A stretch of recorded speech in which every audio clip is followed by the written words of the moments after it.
أعوذ بالله من الشيطان الرجيم. بسم الله الرحمن الرحيم. الحمد لله نحمده ونستعينه ونستغفره ونؤمن به ونتوكل عليه ونعوذ بالله من شرور أنفسنا وسيئات أعمالنا. الصلاة والسلام على نبي المعذب وتاج الأولياء أفضل الأولين وأشرف الآخرين سيدنا ونبينا بالقاسم محمد.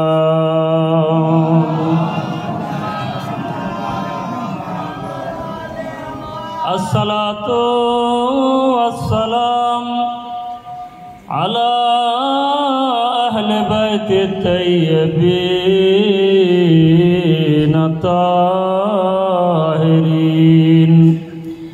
سيما المخصوص بالولاية المنصوص بالوصايا علي بن أبي طالب وأولاده المعصومين.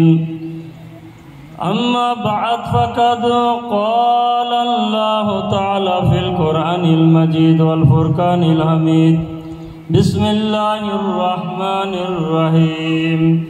إن الله اشترى من المؤمنين أنفسهم وأموالهم بأن لهم الجنة يقاتلون في سبيل الله فيقتلون ويقتلون وعدا عليه حقا في التوراة والإنجيل والقرآن ومن أوفى بعهده من الله فاستبشروا ببيعكم الذي بايعتم به وذلك هو الفوز العظيم.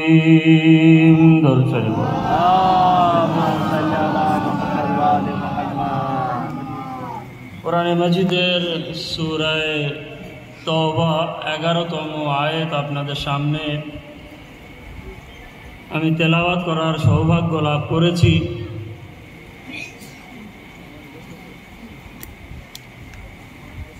বিষয়টা হচ্ছে এই,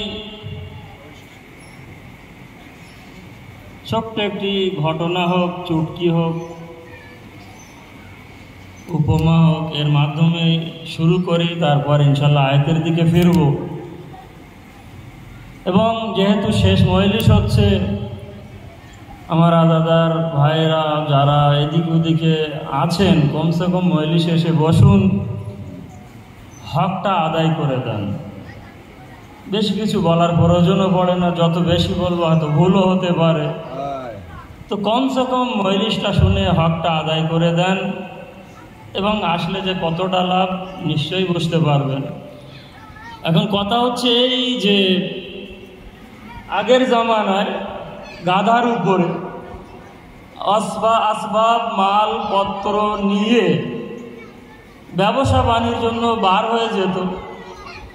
এখন এই ব্যবসা বাণিজ্য একদিনই কয়েকটা লোক কোনো এক গ্রামের মাঝখান দিয়ে যাচ্ছে এবং কাঁধের উপরে কিছু কম্বল রাখা আছে। এখন যখন কম্বল রাখা আছে সেখান দিয়ে যাচ্ছে, সেই গ্রামে একটি পানির কুয়া ছিল, আর পানির কুয়ার পাশে কিছু ছোট ছোট বাচ্চারা পানি নেওয়ার জন্য গিয়েছিল। এখন এক চালাক মেয়ে অন্য অন্য বান্ধবীদেরকে বলছে, দেখ বান্ধবী, আমি ওর কাছ থেকে আজ একটা কম্বল নেবই। বললে, পারবি তো? বললো, হ্যাঁ পারবো। তো বললো, দেখ। এখন দূর থেকে যখন আসতে এ হাতে ওই আপনার ভাড় হোক, কলসি হোক, যারা ছোটটা ছিল পাত্র বদনা হোক, নিয়ে দৌড়াচ্ছে, হচ্ছে মামা মামা মামা, আরে কতদিন আপনার দেখিনি। এখন যখন মামা মামা করে আরে আপনার বোন আপনার অপেক্ষা করছে। এখন যেহেতু চালাক ব্যক্তি, এভাবে যখন বলতে শুরু করছে, দৌড়ে যে একেবারে পাজা করে ধরে চুম্বন নিচ্ছে, মামা আপনি এতদিন কেন আসেননি, কোথায় ছিলেন, কোথায় যাচ্ছেন। এখন এই যে মামা মামা করে ডাকছে, ওর ভিতরে ঢুকে গেছে যে হ্যাঁ হতেই পারে, আমি অনেকদিন তো আসিনি, মনে হচ্ছে আমার ভাগ্নি হবে। এখন এই খেয়ালে বলছে ঠিক আছে মামা চলেন, এক্ষুনি আমার বাড়িতে যেতে হবে, আমার মা আপনার অপেক্ষা করছে, পথ তাকিয়ে দাঁড়িয়ে আছে। বলছে আচ্ছা তো ভাগ্নি এখন আর যাব না, এই মাল আসবাবপত্র নিয়ে যাচ্ছি বিক্রি করে, ফেরার পথে আমি তোর কাছে যাব, দেখা করো। বলে মামু বিশ্বাস হচ্ছে না। বলে মানে কি?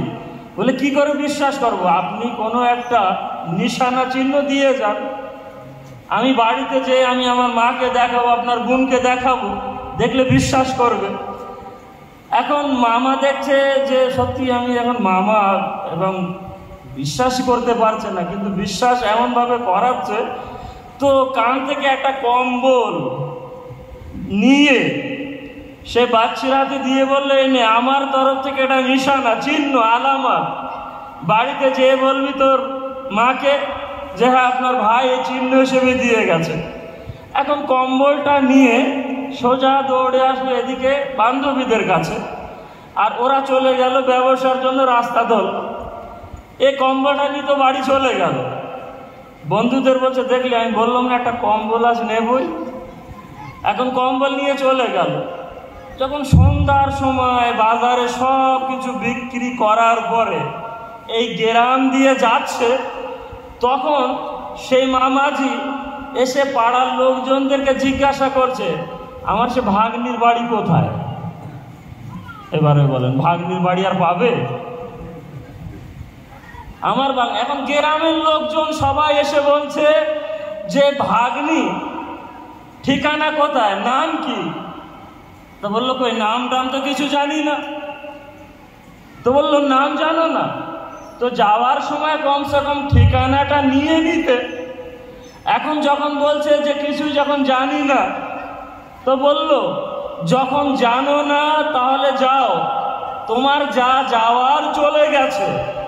বলার বিষয়টা উদ্দেশ্য হচ্ছে এই পৃথিবীর বুকে যতদিন থাকবে ততদিন সমস্ত শিয়া সুন্নি মুসলমানদেরকে আমি বলছি, যতদিন পৃথিবীর বুকে থাকবে মামাকে চিনে নাও, মামার নামকে জেনে নাও, অর্থাৎ জান্নাতের মালিক যারা তাদের নাম লিখে নাও, তাদের ঠিকানা লিখে নাও, তাদের নাম বুঝে নাও, যেন ওখানে যে হাসরের ময়দানে মামাকে খুঁজতে না হয়। দরুদ শরীফ পড়েন না মুহাম্মদ ওয়া আলে মুহাম্মদ।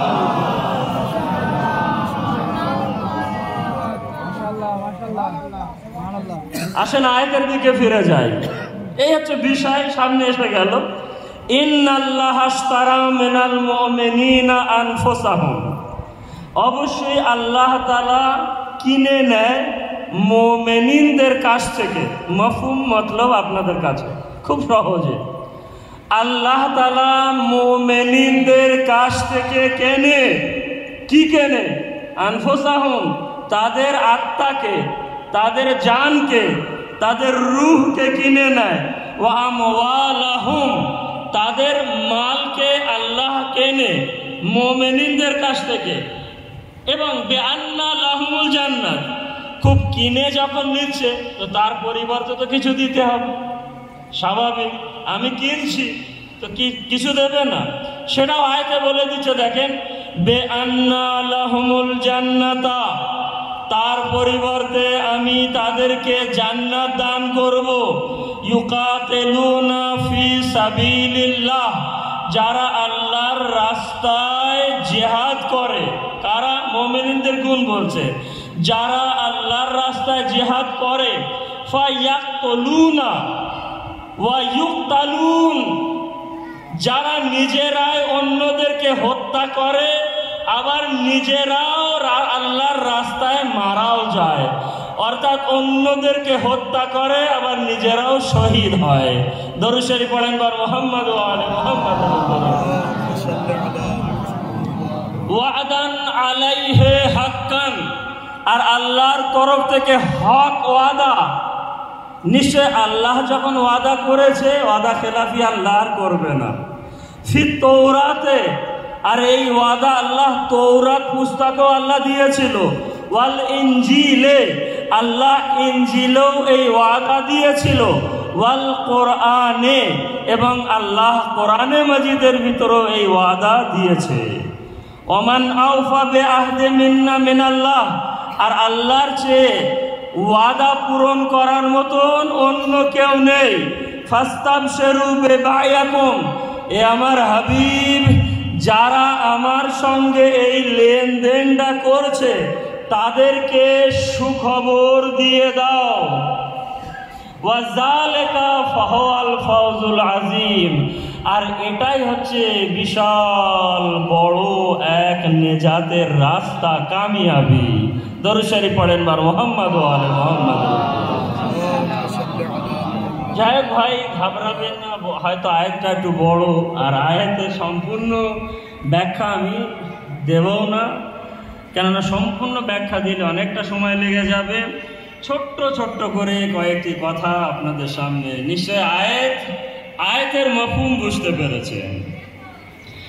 ভাই, পৃথিবীর বুকে যখন আপনি কোনো ব্যবসা করবেন, কিংবা আমি যখন কোনো ব্যবসা করব, কোনো মুসলমান, কোনো মানুষ, জাতিরা যদি ব্যবসা করে তো 5টা জিনিসের প্রয়োজন পড়ে।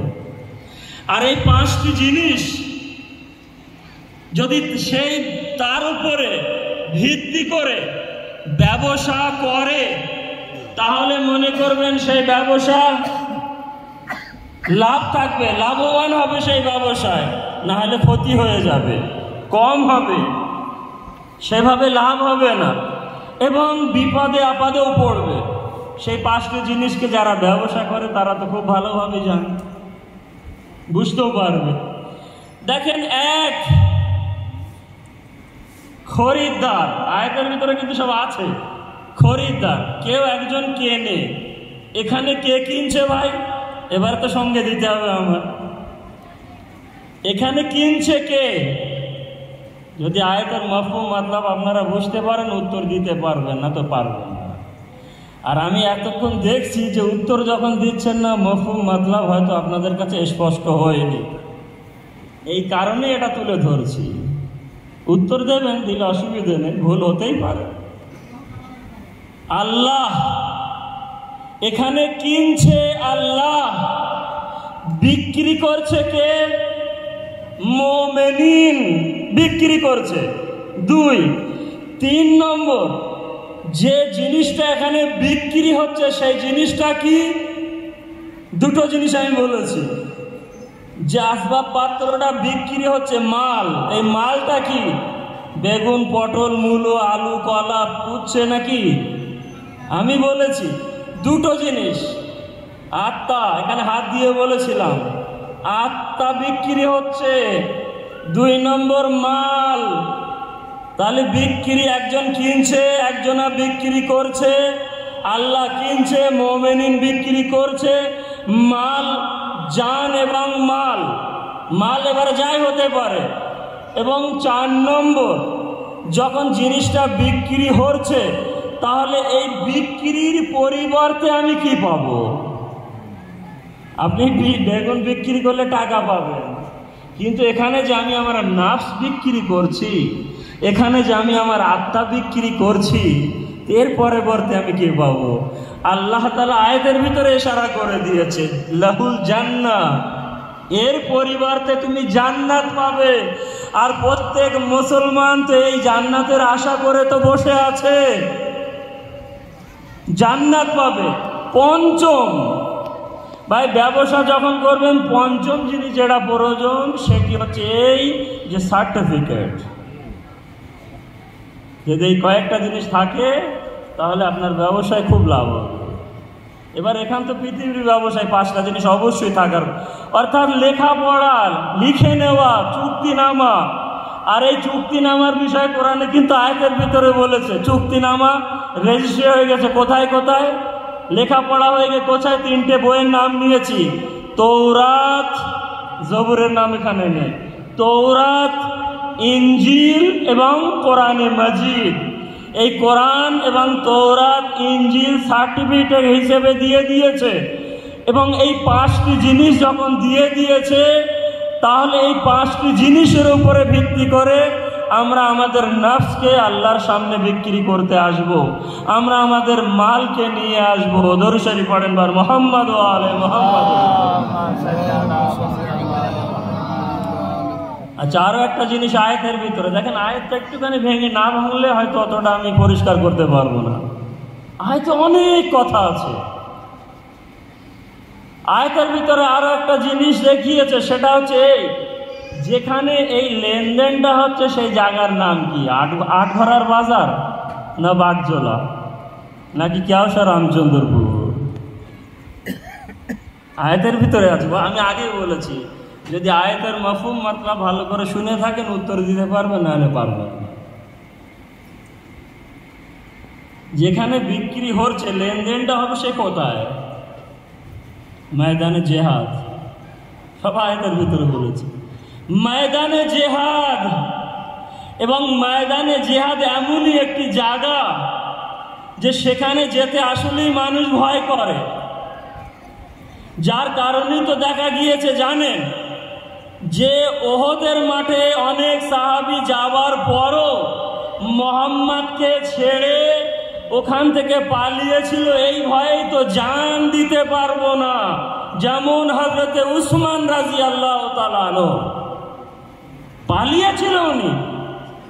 আরো অনেক সাহাবীদের নাম আছে তাফসীরে।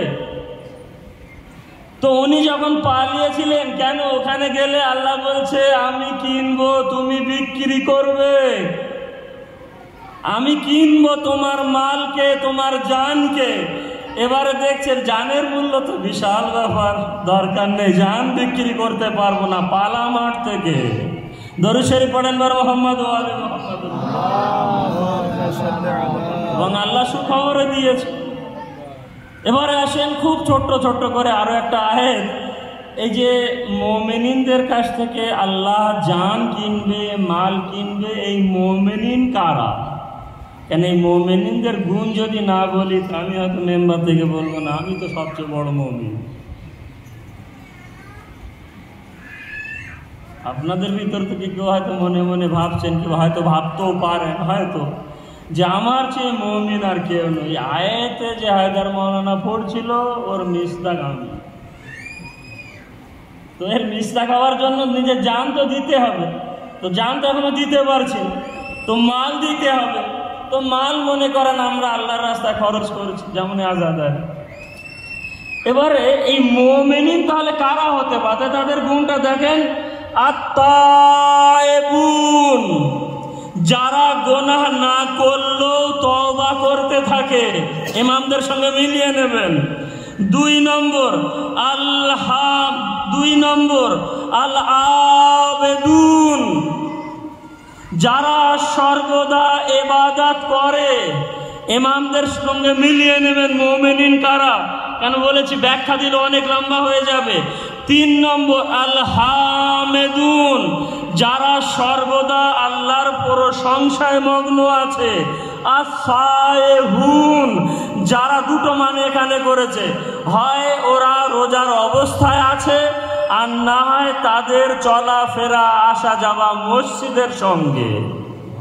আপনি একটা একটা নমুনা আছে, সব আহলে বায়াতকে পেয়ে যাবেন, আহলে বায়াত ছাড়া পাবেন না। এবং আসেন আর-রাকিউন, যারা রুকুর অবস্থায় আছে। এবং আস-সাজিদুন, যারা সেজদায় আছে, সেজদা করে। ইমামে সাজ্জাদকে দেখেন, ওরা সব নমুনা আপনি মিলিয়ে নেবেন। এত মজলিস শুনেছেন, এশারা যথেষ্ট। আল-আমিরুনা বিল মারুফ, আমর বিল মারুফ, যেমন ইমামে হুসাইন মদিনা থেকে যখন বার হয়েছিলেন বলেছিলেন, ওয়ান নাহুনা আনিল মুনকার, এবং নেহি আনিল মুনকার করা। 9 নম্বর ওয়াল হাফিজুনা লিহুদুদিল্লাহ, আল্লাহর বর্ডারকে হেফাজত করা, অর্থাৎ আল্লাহ যে নিয়ম শৃঙ্খলা আইন দিয়েছে ওই বর্ডারকে যদি পার করে ওদিকে চলে যায় তো জাহান্নাম পাবে। আল্লাহর বর্ডার পার করলে হবে না। এবং ওয়াবাশশিরিল মুমিনিন, আমার হাবিব সুখবর দাও এদের। 9টা গুণ এখানে বলেছি। আর আগে যে আয়াতটা বললাম এই আয়ের সঙ্গে মিলিয়ে যদি দেখেন, একটা গুণ হয়তো আমার ভিতরে আছে, আর একটা গুণ হয়তো আপনার ভিতরে আছে, আর একটা গুণ হয়তো অমুকের ভিতরে আছে, কিন্তু এই সমস্ত গুণ যদি কারোর ভিতরে সম্পূর্ণরূপে থাকে তো একমাত্র নবীর পরিবার। দরুদ শরীফ পড়েন বার মুহাম্মদ ওয়া আলি মুহাম্মদ। আয়াত পড়ি ইনশাআল্লাহ আরো পরিষ্কার হয়ে যাবে। আসেন আয়াত, ইয়া আইয়ুহাল্লাযীনা আমানু হাল আদুল্লুকুম আলা তিজারাহ, হে যারা যারা পৃথিবীর বুকে ঈমান নিয়ে এসেছো, আমি আল্লাহ তোমাদের কি একটা তেজারাত করার রাস্তা বলে দেবো? এখন হ্যাঁ কিনা তো আমরা বলবো না। যদি হ্যাঁ বলো তাহলে তুনজিকুম মিন আযাবিন আলিম, আমার কঠোর আযাব থেকে তোমরা নিজাত পেয়ে যাবে। তুমিনুনা বিল্লাহ, আল্লাহর উপরে ঈমান নিয়ে এসো, ওয়া রাসূলিহি, তার রাসূলের উপরে ঈমান নিয়ে এসো, ওয়া তুজাহিদুনা ফি সাবিলিল্লাহ, এবং আল্লাহর রাস্তায় জিহাদ করতে হবে। বিআমওয়ালিকুম ওয়া আনফুসিকুম, তোমাদের মালের মাধ্যমে এবং তোমাদের জানের মাধ্যমে। যালিকুম খায়র, আর এটাই তোমাদের জন্য ভালো হবে। ইন কুনতুম তা'লামুন, যদি তোমরা জ্ঞান রাখো, বুঝতে চাও। দরুদ শরীফ পড়েন বার মুহাম্মদ ওয়া আলি মুহাম্মদ। এবারে এই আয়াত পড়ার পরে কি বুঝলেন? জান্নাতের দাওয়াদার আমরা সব মুসলমান। আর আগে যে কম বলে ঘটনা বুঝবে না। জান্নাতের দাওয়াদার আমরা সব। যাকে জিজ্ঞাসা করবেন সে বলবে জান্নাতের হক আমাদের, জান্নাতি আমাদের। এখন যাকে জিজ্ঞাসা করেন এই উত্তর যদি দেয়, কিন্তু আল্লাহ উত্তর দিচ্ছে কি? যারা বলছে জান্নাত আমার আমার আমার আমার, আল্লাহ তাদেরকে বলছে আয়াতমাউ কুল্লু ইমরাইন মিনহুম, তোমরা কি লোভ করে বসে আছো যে আল্লাহ নেয়ামত ভরা জান্নাতে আমাদেরকে প্রবেশ করাবে? লোভ তো লোভ করে বসে থাকো বাবা। লোভ করে তো বসেছিল জাঙ্গে খায়বারে। আপনি ইতিহাসে উজ্জ্বল পরিষ্কার ভাবে লেখা আছে, এবং এটা আমরা ছোটবেলা থেকে শুনছি। যখন 39 দিন খায়বার জয় করতে পারেনি হযরত আবু বকর, হযরত ওমর, হযরত উসমান, এক পরস্পর দল নিয়ে যাচ্ছে ফিরে আসে, দল নিয়ে যায় ফিরে আসে, তো শোনা জিনিস। আমার আহলে সুন্নাত ভাইরাও জানে, আমি নিজে ওনাদের মুখ থেকে শুনেছি কোনো একটা অনুষ্ঠানে। কিন্তু বলে না, বললে তো মান সম্মান ডুবে যাবে না? কিন্তু মান সম্মান তো ডুববেই। আজ যুগ এমন এসে গেছে, হয়তো কেউ খারাপ নিতে পারে, আর চেপে রাখার জায়গা নেই। ও মাওলানা আপনি নাম বলছেন, দেখেন কেউ কিছু যদি বলে আঙুল কিন্তু আপনাদের দেখাতে, আঙুল দেখাবে এদিকে। কথার কথা আমি এখন বলছি বলে কি আমার ভাইদের দিকে আঙুল দেখাবে, তো তার উত্তর আছে আমাদের কাছে। তার জন্য বই প্রস্তুত আছে হাজির। তাহলে নাম নিলে আর অসুবিধে কি বাবা? হযরত আবু বকর যখন ফিরে এসেছে তো বলতে অসুবিধে কি? হযরত ওমর যখন পারেনি তো বলতে অসুবিধে কি? হযরত উসমান যখন পারেনি বলতে অসুবিধে? 39 দিন যখন হয়ে গেল, এই বলবে কোনি আল্লাহকে ডাইরেক্ট ডাকো, আল্লাহ আসবে। তাহলে যখন 39 দিন হয়ে গেছে, আর আল্লাহ কি দেখছিল না? আল্লাহর কি চোখ ছিল না? তো আল্লাহর সব কিছু ছিল, কিন্তু আল্লাহ নিজে স্বয়ং উপর থেকে এসে খায়বারকে জয় কেন করেনি, রসুলকে সাহায্য কেন করেনি? উল্টো না করে রসুলকে পরামর্শ দেওয়া হয়েছিল যে না দে আলিয়ান, ডাকো আলীকে। এই পরামর্শ দিয়েছিল। তাহলে তুমি মুসলমান এত এত অহংকার হয়ে গেছে, না না আমরা ওসিলার প্রয়োজনে ডাইরেক্ট আল্লাহর কাছ থেকে চাবো। তো আল্লাহ এখানে বলছে যে তোমরা কি লোভ করে বসে আছো, তুমি তুমি তুমি তুমি সব লোভ করে বসে আছো নেমাত ভরা জান্নাতে। আল্লাহ আমাদেরকে কাল্লা, না কখনোই না। আইন্না খালাকনাহুম মিম্মা ইয়ালামুন, কেন আমি আল্লাহ সৃষ্টি করেছি তোমাদেরকে কোন জিনিসের মাধ্যমে? এটা আল্লাহ জিজ্ঞাসা করছে। এবার বলেন কি জিনিস থেকে? ওই তো এক কাতরা নাজিস দুর্গন্ধ পানি থেকে। তো নাজিস থেকে যদি আমাদেরকে আল্লাহ সৃষ্টি করে থাকে, তাহলে এবারে বলুন যে মানুষ নাজিস থেকে সৃষ্টি হয়েছে, এই মানুষ জান্নাতের আশা কি করে করেছে?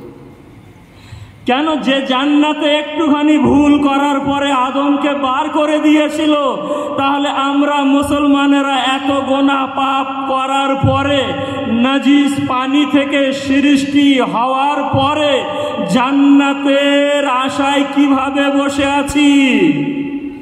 এর কারণে আল্লাহ তাআলা আমাদেরকে সতর্ক করে দিচ্ছেন নাজিস জান্নাতে যেতে পারবে না। এবারে আমাদেরকে হতে হবে পাক ও পবিত্র। তো পাক ও পবিত্র হতে গেলে ওই দরওয়াজায় যেতে হবে যারা নিজেরাই পাক আর অন্যদেরকে পাক করবে। দরুদ শরীফ পড়েন বার মুহাম্মদ ওয়া আলি মুহাম্মদ। ফালা উকসিমু বিরাব্বিল মাশারিক, আল্লাহ শপথ নিয়ে বলছে যে মাশরিক অর্থাৎ পূর্ব দিকের রবের শপথ। তাফসিরে বলেছে পূর্ব দিকের রবের শপথ অর্থাৎ পয়গম্বর ইসলামের শপথ। এবং আগে বললেন ওয়াল মাগারিব অর্থাৎ মাগরিবের পশ্চিম দিকের রবের শপথ অর্থাৎ আহলে বাইত ও আলীর শপথ। ইন্না লাকাদিরুন, কেন আমি শক্তিশালী, আমার কাছে ক্ষমতা আছে। আলা আন নুবাদদিলা খায়রান মিনহুম, কেন তোমরা জান্নাতে যেতে পারবে না? কেন আমি আল্লাহ জানি তোমাদেরকে অপবিত্র থেকে তৈরি করেছি, তোমাদেরকে পাক ও পবিত্র হতে হবে, না হলে জাহান্নামে চলে যাও। আর আল্লাহ আয়াতের ভিতরে কি বলছে? যে তোমাদের জায়গায় অন্য কাউকে এনে তাদেরকে আমি জান্নাতবাসী করাবো। অর্থাৎ যে কম্বলের কথা বললাম, পৃথিবীর বুকে তোমরা যারা রসুলকে অমান্য করেছো, যারা রসুলের দেওয়া মাওলাকে মানতে পারোনি, যারা হুসাইনের মারেফাতকে অর্জন করতে পারোনি, তাদেরকে আল্লাহ বলছে দেখো শক্তিশালী আমি, ক্ষমতা আমার কাছে, আমি তা তোমাদেরকে সরিয়ে অন্য কাউকে আনবো এবং তাদেরকে জান্নাতের ওয়ারিশ বানাবো। আর যখন যাদেরকে ওয়ারিশ বানাবো, আর এই ওয়ারিশ দেখে পৃথিবীর বুকে চিনে নাও যে ওয়ারিশ কারা। দরুদ শরীফ পড়েন বার মুহাম্মদ ওয়া আলি মুহাম্মদ। ভাই মালিক আর মেহমানের একটা পার্থক্য আপনাদের কাছে দেয়, তাহলে আরো পরিষ্কার হয়ে যাবে। মালিক আর মেহমান, আমি একজন মাওলানা, আমি কলকাতায় মজলিস পড়তে গিয়েছি। এখন কলকাতায় মজলিস পড়া যাবার পরে আমাকে যে ঘর বাড়ি দিল, বসার জায়গা দিল, এখন সেখানে সব কিছু এসি, কুলার আর তক্তা, পায়া, চেয়ার, যা যা প্রয়োজন, বিছানা, চাদর, কেতা, কম্বল, বালিশ, এখন সব কিছু দিয়েছে। মজলিস হওয়ার পরে পরের দিন যখন আসছি, তখন আমি আমার খাদিমকে বলছি যে এই সব গোছা ব্যাগের ভেতরে ভর। এখন ব্যাগের ভিতরে ভরা দেখে মালিক এসে বলছে মাওলানা সাহেব আপনি তো আমার মেহমান ছিলেন, আমি মালিক, আপনার নিয়ে যাওয়ার অধিকার নেই। নিয়ে যাবার অধিকার নেই, মালিক আমি। এখন আমাকে কি করতে হলো, সব বার করে একটা একটা যে ভাই ফিরিয়ে দে, কেন মালিক আমি না, আমাকে ব্যবহার করতে দিয়েছিল। এখন কলকাতায় আমি আছি, বাড়িতে ফোন করে বললাম আমার খাদিমকে, দেখ ওখান থেকে কাঁথা কম্বল বালিশ সব যা যা লাগে সব নিয়ে আয়। এখন আমি আছি কলকাতায়, কিন্তু ফোন করার পরে কয়েক ঘন্টার ভিতরে মাল সব ওখানে পৌঁছে গেল। এ তো কয়েক ঘন্টা লাগলো। মালিক আর মেহমানের ভিতরে পার্থক্য হচ্ছে এই যে মালিক আছে মদিনায়, কিন্তু মদিনায় থাকার পরে যখন আল্লাহর কাছে চাচ্ছে, সেই মালিকের অর্ডারে খাদিমরা জান্নাতের সমস্ত আসবাব পাত্র নিয়ে আসলো। দরুদ শরীফ পড়েন বার মুহাম্মদ ওয়া আলে মুহাম্মদ। কাপড় নিয়ে আসেনি জান্নাতের, কেন মালিকের ক্ষমতা এটা। একসময় রমজান মাসে হযরতে আলী ইবনে আবি তালিব মসজিদ থেকে আসলেন, বললেন ইয়া রাসূলুল্লাহ, আমি আগামীকাল আপনাকে দাওয়াত করতে চাই। যে পা আল্লাহর আওরসে পড়েছে সেই পা আমার বাড়িতে একটু পড়ুক। রাসূলের কথা হাসতে হাসতে বললেন ঠিক আছে, দাওয়াত কবুল। পরের দিন আসলেন, ইফতারি করলেন, চলে গেলেন। আর যখন চলে যাচ্ছে, হযরতে ফাতেমাতুজ জাহরা এসে হাত জোড় করে বলেন, বাবা আমার স্বামীর বাড়িতে আপনার পা রেখেছেন, আমি তো আপনার মেয়ে হই, আগামীকাল ইফতারির দাওয়াত আমার বাড়িতে। এখন দাওয়াত বলেন কবুল। পরের দিনে আবার যখন ইফতারি করে চলে যাচ্ছেন, ইমামে হাসান আসলেন সামনে, নানাজি একটু দাঁড়ান, আপনি আমার বাবার বাড়িতে খেয়েছেন, দাওয়াত কবুল করেছেন, মায়ের দাওয়াত কবুল করেছেন, আমি তো তাদেরই সন্তান, রক্ত তো তাদেরই আমার কাছে আছে। ইয়ার আমার নানা, এ রাসূলে খোদা, আপনাকে দাওয়াত দিতে চাই আগামীকাল। মাথায় হাত বুলিয়ে বললেন, হাসান ঠিক আছে, আগামীকাল তোমার বাড়িতে আসবে। পরের দিন আসলেন, দেখেন মেহমান আর মালিকের পার্থক্য। ওয়ারিস, জান্নাতের মালিক কারা, জান্নাতের ওয়ারিস কারা, তাদেরকে চেনুন, না হলে ওই মেয়ের মতন হবে আর ওই মামার মতন হবে। এবারে যখন চলে যাচ্ছে ইমামে হোসেন সামনে এসে বললেন, নানাজি সবাই দিয়েছে, তো আগামীকাল আমার তরফ থেকে দাওয়াত থাকে। বললেন বেটা কবুল। পরের দিনে আসলেন।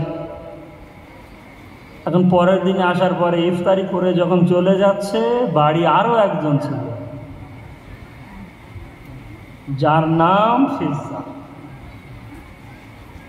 ফিজ্জা এসে পয়গম্বর ইসলামের সামনে হাত জোড় করে বললেন, ইয়া রাসূলুল্লাহ,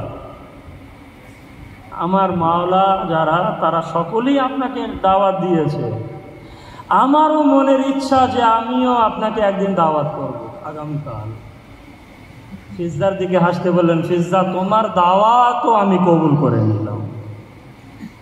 পরের দিন যখন নামাজের সময় পয়গম্বর ইসলাম নামাজ আদায় করলেন এবং ভাবলেন আগে একটু বাড়ির দিকে যাই, তারপরে ফিজ্জার বাড়িতে যাব, মসজিদ ত্যাগ করে যখন বাড়ির দিকে যাচ্ছে, জিবরাইল আমিন এসে সামনে দাঁড়িয়ে গেলেন, বললেন ইয়া রাসূলুল্লাহ, আপনি বাড়িতে যেতে পারেন না, আল্লাহ আপনাকে হুকুম করেছে। ফিজ্জা ওই বাড়ির দাসী দাঁড়িয়ে আছে, আপনার অপেক্ষা করছে, বাড়িতে যেতে পারবেন না, আপনি ফিজ্জার বাড়ির দিকে যান।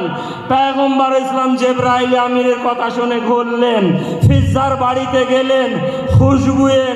খুশবুয়ে মোহাম্মদ মুস্তাফা যখন ছড়িয়ে গেলেন, ইমামে আলী, ফাতেমা, হাসান, হুসাইন আসলেন, নানার সুগন্ধ সুখে স্বাগতম জানাতে আসলেন। একবার বললেন, এ আলী, এ ফাতেমা, এ হাসান, এ হুসাইন, আজ তোমাদের দাওয়াতে আমি আসিনি, ফিজ্জার দাওয়াতে এসেছি। এনারা সামনে থেকে সরে গেলেন, ফিজ্জার দরওয়াজায় দাঁড়িয়ে আছেন। বলেন ইয়া রাসূলুল্লাহ আসেন, এবং রাসূলে খোদাকে ভিতরে বসালেন। পয়গম্বর ইসলাম জিজ্ঞাসা করলেন, ফিজ্জা, আজ তুমি আমাকে নেমন্তন্ন দাওয়াত কেন করলে? পয়গম্বর ইসলামের সামনে হাত জোড় করে বললেন, ইয়া রাসূলুল্লাহ, এই বাড়িতে আমি ঝাড়ু দেই, ইয়া রাসূলুল্লাহ, এই বাড়িতে আমি রান্না বান্না করি, ইয়া রাসূলুল্লাহ, এই বাড়িতে আমি হাসান হোসেনের হালনা দোলাই। তো হাসান হোসেনের যদি এত ক্ষমতা থাকে, দাওয়াত এবং জান্নাতের মালিক ওয়ারিস, তাহলে যে বাড়িতে দাসীগিরি করছে তার কতটা মূল্য সম্মান আল্লাহর কাছে আছে আজ আমি দেখতে চাই। যখন এভাবে বললেন, রাসূলের কথা হাসছেন, আসলে তো জানেন সবকিছু। রাসূলের কথা বসে আছেন, ফিজ্জা চলে গেলেন হযরতে ফাতেমার ঘরে। যাবার পরে মুসাল্লা বিছালেন, 2 রাকাত নামাজ আদায় করলেন। নামাজ আদায় করার পরে হযরতে ফিজ্জা বললেন, ইয়া কাফাতাল মুহিম্মাত। দোয়া করা এখনো শেষ হয়নি, দরওয়াজায় ধাক্কা দিচ্ছে। ফিজ্জার কানিজ গেল। যাবার পরে বলল, কে এখানে? তো বলল, আল্লাহর তরফ থেকে ফিজ্জার দাস এসেছে। দরওয়াজা খুললো, দেখে হাতে বিশাল বড় একটা প্লেট, সব ফল এটা ওটা রাখা আছে। কোথা থেকে এসেছে? জান্নাত থেকে। নিলেন, ফিজ্জার কাছে দিলেন, ফিজ্জা পয়গম্বর ইসলামের কাছে দিলেন এবং পয়গম্বর ইসলাম ইফতারি করলেন। ফিজ্জা কোথা থেকে এসেছে? ফিজ্জা বুকে হাত মেরে বলেছিলেন, ইয়া রাসূলুল্লাহ, আমি কি মারিয়ামের চেয়ে কোনো কম? যার বাড়ি আমি থাকি তারা জান্নাতের মালিক, আর জান্নাতের মালিকদের পরিচয় মারেফাত আমি পেয়ে গেছি। দরুদ শরীফ পড়েন বার মুহাম্মদ ওয়া আলে মুহাম্মদ।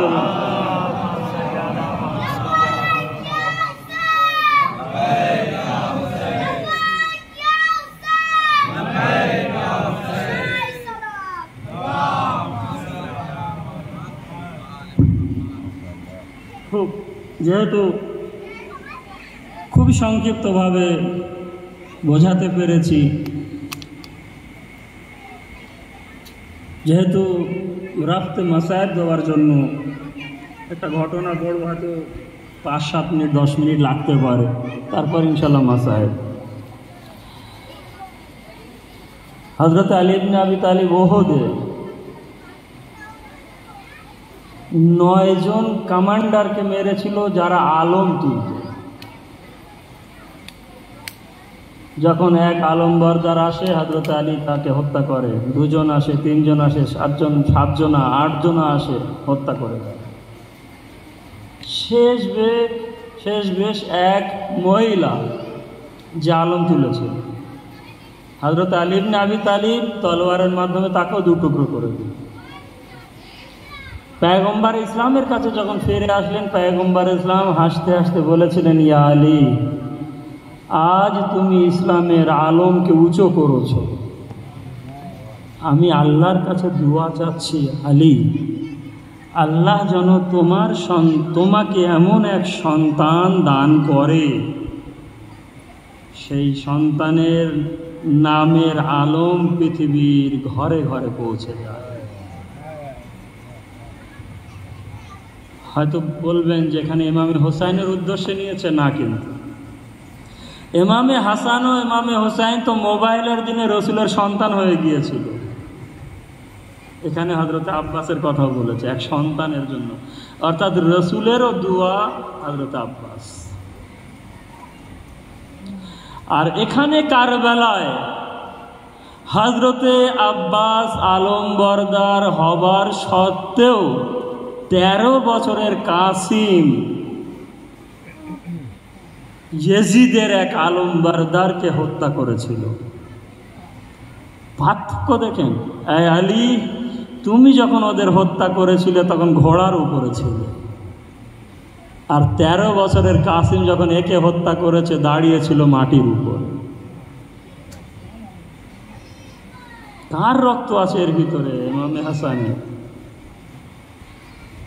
সেই কাসিমের বিষয়ে কিছুটা আমি নিজে পড়েছি, এক অংশ সামান্য আমার শোনা, এই কারণে এটা বলছি, হয়তো জিনিসটা বলার পরে অনেক সময় নতুন কিছু শোনার পরে কিছু মন্তব্য আসে, কিংবা মাসায়েব পড়তে পড়তে দেখেন মাসায়েব নতুন কিছু এমন নেই, হয়তো সামান্য একটা দুটো বাক্য দিক দেখে কেউ পড়ে থাকে অত বলে, কিন্তু এমন কিছু নতুন নেই। 1400 বছর ধরে যে মাসায়েব শুনে আসছি এখনো তাই।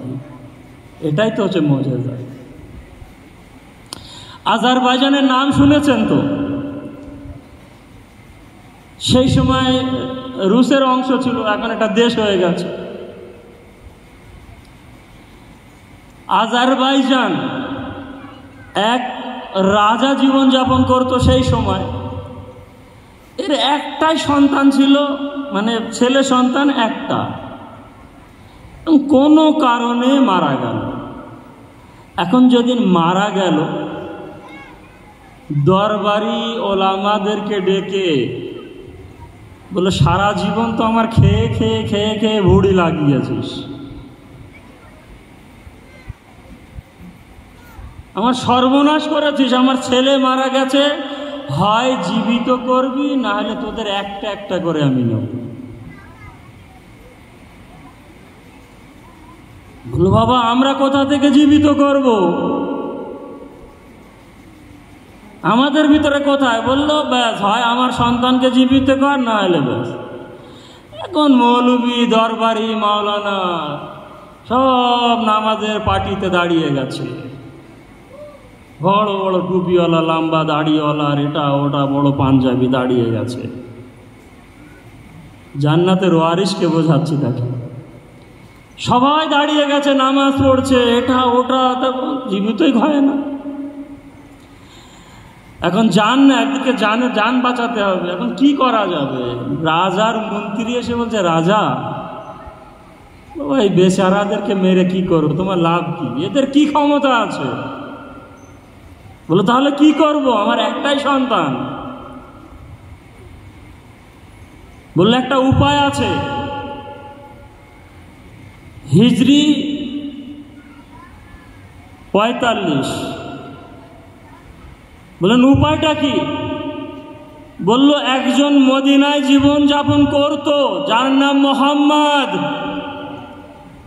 তার ক্ষমতা ছিল কাউকে মারা এবং জীবিত করা, এবং সে বলে গিয়েছিল আমার যে ওসি হবে তার ভিতরেও এই ক্ষমতা থাকবে।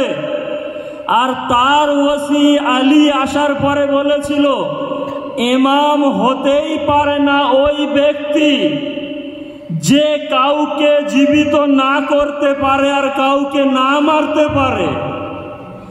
অর্থাৎ হায়াত আর মরণের অধিকার তার কাছে আছে।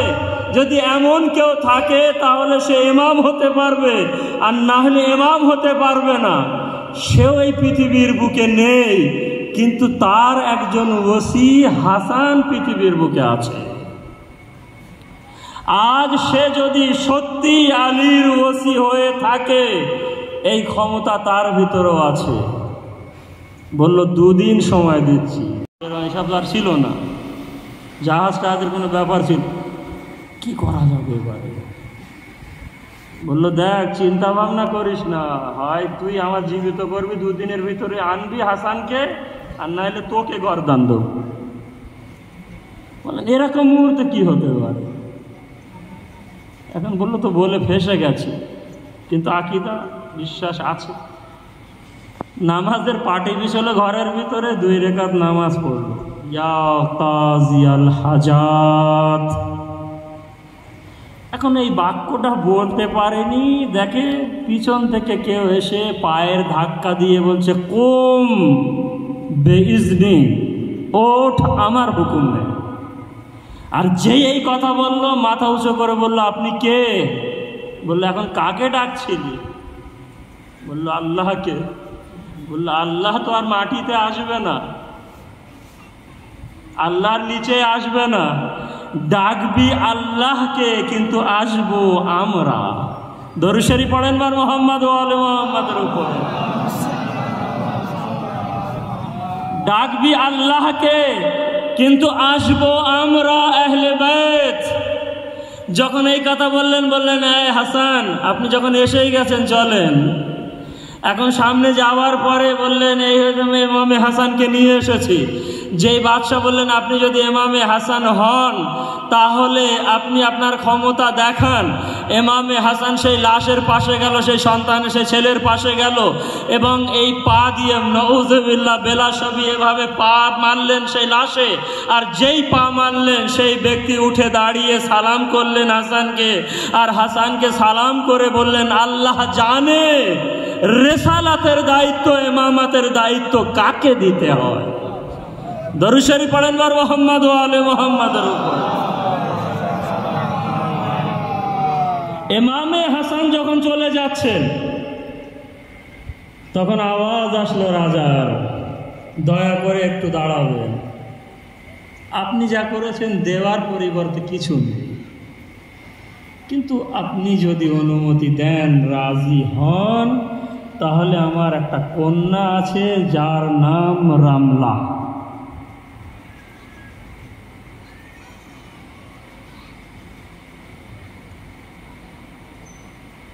যার নাম রামলা। ইমামে হাসান রাজি হয়ে গেলেন, বিবাহ করে নিলেন, মুজিজার মাধ্যমে মদিনায় পৌঁছে গেলেন 45-40 হিজরিতে। এই বাড়িতে এক কন্যা সন্তান পৃথিবীর বুকে আসলো। খুব আস্তে আস্তে পড়ছি, বুঝে নেন দেখুন কোথা থেকে কোথায়। এক কন্যা সন্তান আসলো যার নাম রাখা হলো ফারওয়া। আর আরব দেশে যে ছেলে হোক মেয়ে হোক, বিশেষ করে তার নামের জায়গায় মানে মার সঙ্গে লাকাব দিয়ে ডাকা হয়। ফারওয়া নাম দিল। আর ফারওয়া যখন নাম পড়ে গেল, যেহেতু মাকে ডাকা হয়, আমাদের এখানে যেমন কথার কথায় বলি যে খুকির মা কি বা খোকার মা, ওই বলা হয়। তো ফারওয়া মেয়ে নাম কি ডাকা হলো, এবারে রামলার নাম পাল্টে গেল। ওখান থেকে আসল নাম কি রামলা, নাম পাল্টে গেল উম্মে ফারওয়া, ফারওয়ার মা। আর সেই নামেই পরিচিত আমরা জানি যে কারবালায় কাসিমের মায়ের নাম ছিল উম্মে ফারওয়া। মারেফাতকে যদি অর্জন করতে পারেন, এই চোখ থেকে অশ্রু স্রোতের মতন ববে। এই রামনা নাম হয়ে নাম পাল্টে গেল উম্মে ফারওয়া। 2 বছর পরে কিংবা 1.5 বছর এরকম হবে, ওখান থেকে আপনি মানে 48 থেকে হিসেব করলে 61 হিজরি 13 বছরের হয় কাসিম। দেখেন আমি অনেক ঘেটেছি, নিজে অনেক ঘেটেছি, কাসিমের জন্ম তারিখ আমি পাইনি। এক জায়গায় শুধু বলেছে যে রমজান মাসে ওই 48 হিজরি। কীভাবে জন্ম নিয়েছে না নিয়ে, কিন্তু ওই যে বললাম না একটুখানি একটা জিনিস অন্য কোনো আলিমে দিনের কাছ থেকে নেওয়া, সেটা মানে এতে বিপদ মানে হতে পারে কথা, যার কারণে কোনো এখানে আমি আগেই স্বীকার করে নিচ্ছি। অনেক সময় মানতে পারে না মানুষ, আবার যদি এখান থেকে একটু বোঝে মেনে নেয়। একদিন উম্মে ফারওয়া ইমামে হাসান দাঁড়িয়ে আছেন, আসলেন সামনে, মাওলা একটা কথা আছে আপনাকে বলবো। তো বললো বলো। বললো মাওলা আপনি তো সব জানেন, তাহলে বলার প্রয়োজন নেই। তো বললো না তুমিই বলো। একবার উম্মে ফারওয়া বললেন মনে আশা হচ্ছে এই যে একটা ছেলে সন্তান নেওয়া। ইমামে হাসান হাত উঁচু করে মাসা জবিনেহি নিজের হাত মাসা করলেন হযরতে উম্মে ফারওয়ার কপালে, আর বললেন যা ঘরের ভিতরে যা, আর কাসিমকে নিয়ে আয়। একবার ঈসা নবীর সঙ্গে তুলনা করবেন, হয়তো ঘটনা আকীদা বিশ্বাস আসতে পারে। যা কাসিমকে নিয়ে আয়। ঈসা নবীকে যখন জিবরাইল দান করেছিল, মাঝখানে ছিল একটা পর্দা চাদর, আর এখানে বলল যে উম্মে ফারওয়া যা ঘরের ভিতরে। এবং যখন উম্মে ফারওয়া গেলেন, একটা লাল রঙের নূরের পর্দা ছিল। পার্থক্য হচ্ছে এই যে ঈসা আর হাসানের ভিতরে, হযরতে কাসিমের ভিতরে। বাইরে আসলেন, ভিতরে গেলেন, যে হযরতে কাসিমকে কোলে নিয়ে চলে আসলেন। ব্যাস এই হচ্ছে জন্ম। এখন জানি না, অনেক সময় মানুষ মনে করে বিশ্বাস করা যাবে, অনেক সময় করা যাবে না। কিন্তু ইমামদের মর্যাদা, ইমামদের ক্ষমতা, ঈসা নবীর বিষয় জানলে এতে কোনো ব্যাপার না। কাসিমকে নিয়ে এসেছিলেন। এই কাসিম 48 হিজরি জন্ম নিলেন, আসলেন পৃথিবীর বুকে। এই কাসিম 2 বছর বড় বয়সে ইমামে হাসান চলে যায়।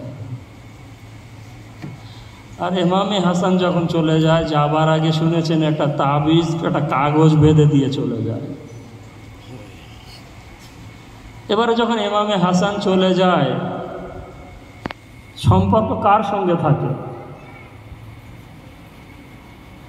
মা মায়ের স্থানও পূরণ করে, বাপ মা বাপের স্থানও মা পূরণ করে। আর এতিমের সমস্ত চাওয়া দাওয়া সব কিছু মায়ের সঙ্গে। আমি ওদিকে হয়তো একটু সময় কম নিয়েছি, কারণ এই যে 40 আসকারিয়া সব শেষের দিকে, আর হয়তো 10-12 দিন আমাদের কাছে আছে, একটু চোখে অশ্রু ফেলে নেবেন। আর এই রাজাপুর গ্রামের আজাদার ভাইদেরকে বলছি, যদি এই সময় ফ্রি থাকেন, কাজ না থাকে, আশেপাশে যারা বসে আসেন মা বোনেরা, একটু শুনবেন, কথা বলবেন না। আর আমি সব জায়গায় মানা করি, মাসায়েবের সঙ্গে কমসে কম কথা বলবেন না, শুনবেন। 1 বছর হয়ে যায়, একটা কাপড় সেলাই করে কাসিমকে নিয়ে ইমামে হুসাইন জাইনাবের হুসাইন এবং জাইনাবের বাড়িতে যায়। বিবি, আমার কাসিম 3 বছরের হয়ে গেছে। 4 বছর হয়ে যায়, কাপড় একটা পরিয়ে বলে, বিবি 4 বছরের কাসিম হয়ে গেছে, 5 বছরের হয়ে গেছে, 10 বছর হয়ে গেছে। যখন 13 বছর হয়ে গেছে, একটি কাপড় সেলাই করে নতুন কাপড় পরিয়ে বিবির বাড়িতে যাবার পরে জাইনাব পর্দার এ সাইডে, ইমামে হুসাইন পর্দার ওই সাইডে, বিবিকে বলছে, বিবি আমি মা না, হাসানের তো পৃথিবীর বুকে কেউ নেই, সব যা প্রয়োজন, যা খুশি, যা চায় সব আমার কাছে চায়। বিবি আমার একটা মনের আশা। বলল কি? বলল মনের আশা এই, আমার কাসিম যখন বয়স হয়ে যাবে, আমার কাসিমের চেহারা যেন ইমামে হুসাইন নিজে হাতে কপালে বেঁধে দেয়।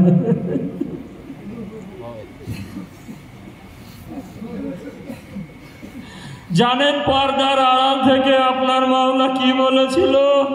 বোনকে বলেছিল, বোন জাইনাব উম্মে ফারওয়াকে বলে দাও কাসিমের বিবাহ আমার হাতে নেই। কিন্তু আমরা তো বুঝতে পারছি না। ভেঙে বলেননি, ব্যাস পরপরই যখন এবারে চলে আসলো কারবালায়, যখন চলে আসলো, সঙ্গে অনেক জোড়া নিয়ে এসেছিল, যেগুলো সেলাই করেছিল সব কারবালায় যখন ইমামে হুসাইন অনুমতি দিচ্ছেন না, চাচার কাছ থেকে চলে গেলেন কাসিম খায়মার ভিতরে। আর খায়মার ভিতরে যখন চলে গেলেন, মা বললেন, কেন তুমি আমার মুখ দেখাচ্ছ? আমি কিন্তু আমার দুধ তোমাকে ক্ষমা করব না। ইমামে কাসিম মায়ের কোলে বসে বলেছিলেন, আম্মা চাচা অনুমতি দিচ্ছে না। তাবিজ খুলে নিয়ে গিয়েছিলেন, মাসায়েব সব শুনেছেন, নিয়ে গিয়েছিলেন। দূর থেকে যখন ইমামে হুসাইন দেখেছিলেন, বলেছিলেন, কাসিম আরও একজন আছে, যে তোর মার যে আশা ছিল মনে বিবাহ দেবার, যার সঙ্গে খায়মায় বসে আছে, অনুমতি নিয়ে আয়। সেখানে যাবার পরে ফাতেমায়ে কোবরা, সেখানে যাবার পরে যখন অনুমতি নিচ্ছেন, যাচ্ছেন হযরতে কাসিম, পিছন থেকে কি ধরেছিলেন জানেন? তার আগে নিশ্চয় শুনেছেন, শুধু আমি জিকির করছি এবং আমি মনে করিয়ে দিচ্ছি, মনে করার দায়িত্ব আমার, কান্নার দায়িত্ব আপনাদের। ইমামে হুসাইন যে যা গিয়েছে, কাপড় পরে গিয়েছিলেন, শুধু এক কাসিম ছিল কাপড় পরায়নি, কাফন পরে গেছিল।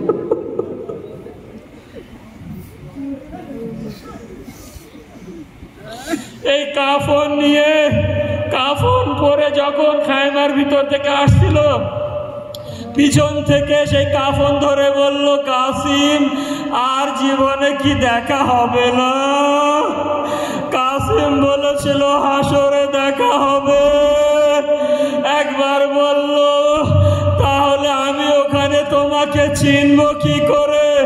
জানেন, কাসিম কাফন ফেড়ে সোগরায় ফাতেমায়ে কোবরার হাতে দিয়ে বলেছিল, এ ফাতেমায়ে কোবরা, যখন সবাই কাপড় পরে আছে, কাফন পরে আছে, চিনতে পারবে না, কিন্তু খেয়াল করবে যার কাফন ফাটা আছে মনে করবে এই আমার কাসিম।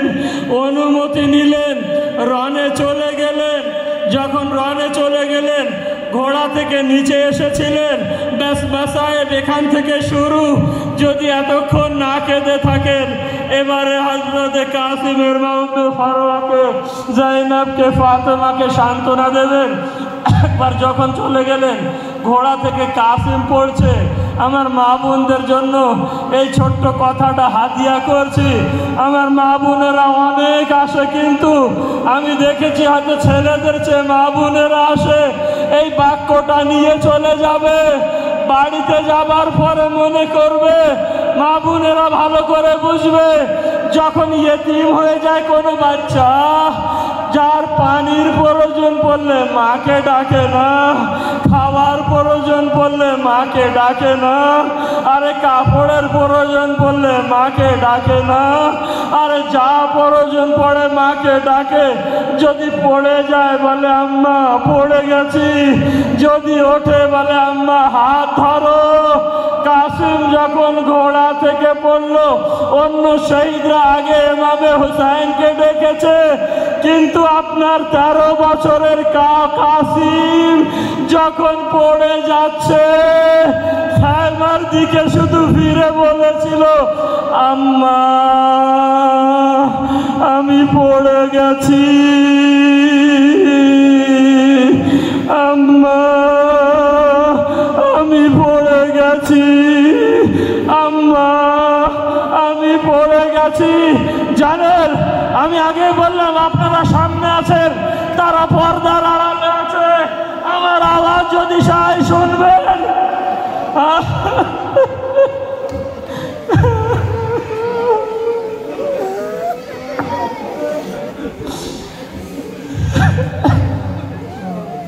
কাসিম পড়ে যাচ্ছে, মাকে ডাকলো। মা খায়মার ভিতরে নামাজের মুসাল্লায় বসেছিল, উঠে আসলো, খায়মার দরওয়াজায় দাঁড়ালো, আর কাসিমকে বলছে, কাসিম কাসিম আমি এখানে। জানেন, কাসিমের লাশ যখন ফিরে এসেছিল না, জানাবে জাইনাবকে ডেকে বলেছিল, হুসাইন বোন জাইনাব, এই নাও। কাসিমের মাকে ডেকে যে টুকরোগুলো আলাদা পেয়েছিল, একটি বক্সা তৈরি করে বলল, নাও কাসিমের মা ফারওয়ার হাতে, উম্মে ফারওয়ার হাতে দাও। জানাবে জাইনাব চললেন, ওই মাংসগুলো টুকরোগুলো নিয়ে দরওয়াজায় পৌঁছলেন। দেখে কাসিমের মা উম্মে ফারওয়া একবার খায়মার এ খুঁটিতে ঢুল খায়, আর একবার ও খুঁটিতে ঢুল খায়, পড়ে যায়, আবার ওঠে। জাইনাব বললেন, উম্মে ফারওয়া এমন কেন হচ্ছে? পড়ছো, উঠছো। একবার কি বললেন জানেন? বুকে হাত রেখে শুনতে হবে।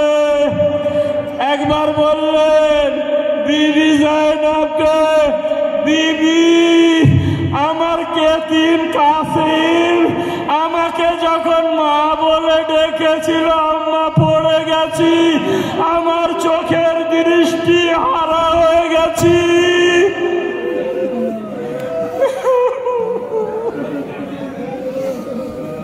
হ্যাঁ, আজরকম আল্লাহ, বিবি আমি চোখে আর কিছু দেখতে পাচ্ছি না। কাসিমের মায়ের হাতে সেই লাশের টুকরোগুলো দিয়েছিল। বিবি কাসিমের মা উম্মে ফারওয়া সেই বক্সাটি নিয়ে একবার বাইরে আসলেন। ও উম্মে লায়লা, এই দেখো আমার কাসিম এসেছে। এ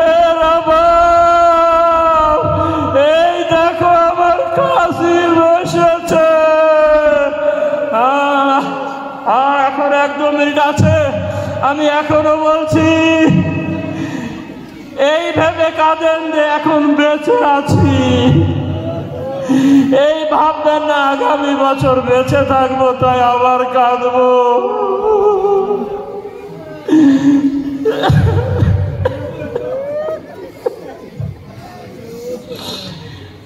এই কাসিম যখন পড়ে গেলেন, ইমামে হুসাইন চললেন। ইমামে হুসাইন যাওয়ার পরে লাশ তুলতে চাচ্ছে, পা তুলছে, মাথা পড়ে যায়, মাথা তোলে, পা পড়ে যায়। আমি বলছি না আমার যুগের ইমাম, আপনার যুগের ইমাম, ইমামে মেহেদী এভাবে বলছেন, সালাম হোক ওই কাসিমের উপরে যে কাসিমের ডান দিকের পাজরার হাড় বাঁ দিকে এসেছিল আর বাঁ দিকের পাজরার হাড় ডান দিকে গিয়েছিল। সালাম হোক ওই কাসিমের লাশের টুকরোর উপরে। ইমামে হুসাইন যখন লাশ তুলেছিলেন তো দেখে লাশের কিছু অংশ এদিকে ওদিকে আছে, আমি খুঁজে পাচ্ছি না। ইমামে হুসাইন লাশ রেখে বলেছিল, এ কাসিম, এ কাসিম, তোমার চাচা নাজ যুগের ইমাম তোমাকে বলছে উত্তর দাও। চারিদিক থেকে আওয়াজ এসেছিল, এ চাচা লাব্বাইক, এ চাচা লাব্বাইক। চাচা আমি এখানে, ব্যাস শেষ, শেষ কথা, তারপর আলমবার হবে। চাচা আমি এখানে। ইমামে হুসাইন টুকরোগুলো তুলছে, দেখে এক বড় কাপড় বিবি। ভাই একটুখানি দাঁড়াও, একটুখানি বেঁচে, 1 মিনিটও লাগবে না। এক আমার দিকে, আমার দিকে এক বড় কাপড় বিবি কিছু ঘোড়ার পিছনে দৌড়াচ্ছে। ইমামে হুসাইন মাথা উঁচু করে বললেন, ও মা ফাতেমা, আমার কাসিমের লাশ এখানে পড়ে আছে, তুমি ওদিকে দৌড়াচ্ছ কেন ঘোড়ার পিছনে? জানেন কি বলল? মরে যাওয়া উচিত আপনাদের।